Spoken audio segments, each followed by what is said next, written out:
मूर्ख मनुष्य कभी भी विद्वानों की बात को सच नहीं मानता है। इस बात को हम एक छोटी सी कहानी के माध्यम से समझेंगे। मैं तो किसी जंगल में एक उल्लू रहता था। उसे दिन में कुछ दिखाई तो नहीं देता था, इसलिए वो दिन भर पेड़ पर अपने घोंसले पर ही छिपकर रहता था। सिर्फ रात होने पर ही वो भोजन के लिए बाहर निकलता था। मैं तो इस समय की बात है, बहुत गर्मी पड़ रही थी और दोपहर का समय भी था और बहुत तेज धूप भी थी। तभी कहीं से एक बंदर आया और उल्लू के घोंसले वाली दीवार में जाके बैठ गया और कहता है कि उफ कितनी गर्मी है। और बंदर गर्मी से बहुत ज़्यादा परेशान भी था।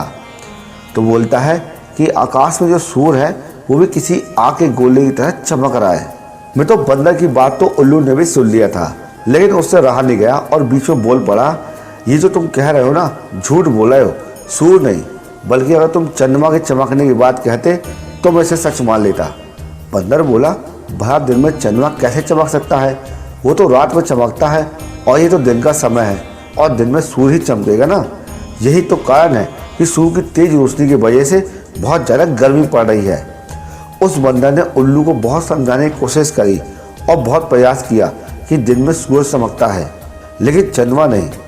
मैं तो इसके बाद उल्लू ने कहा कि चलो हम दोनों चलते हैं मेरे एक मित्र के पास, वही इस बात का निर्णय करेगा कि अभी सूरज चमक रहा है या फिर चंद्रमा चमक रहा है।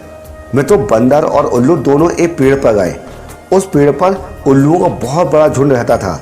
उल्लू ने सभी को बुलाया और उनसे कहा कि दिन में आकाश में सूर्य चमक रहा है या चंद्रमा, तुम सब मिलकर इस बंदर को बताओ।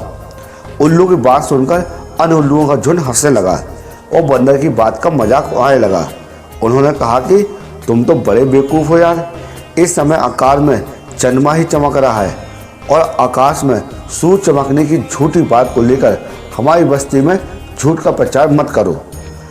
अब उल्लू के झुंड की बात सुनने के बाद बंदर भी अपनी बात पर अड़ा हुआ था, जिसे देखकर सभी उल्लुओं को गुस्सा आ गया और वे सारे उल्लू उस बंदर को मारने के लिए उस पर झपट पड़े। लेकिन दिन का समय था तो उल्लू कम दिखाई पड़ता था। इसी वजह से बंदर ने वहाँ से अपनी जान बचाकर भाग निकलने में कामयाब हो गया। मैं तो इस छोटी सी कहानी से हमें ये सीख मिलती है कि मूर्ख मनुष्य कभी भी विद्वानों की बात को सच नहीं मानते हैं। ऐसे मूर्ख लोग अपनी बहुमत से सत्य को भी असत्य साबित कर सकते हैं।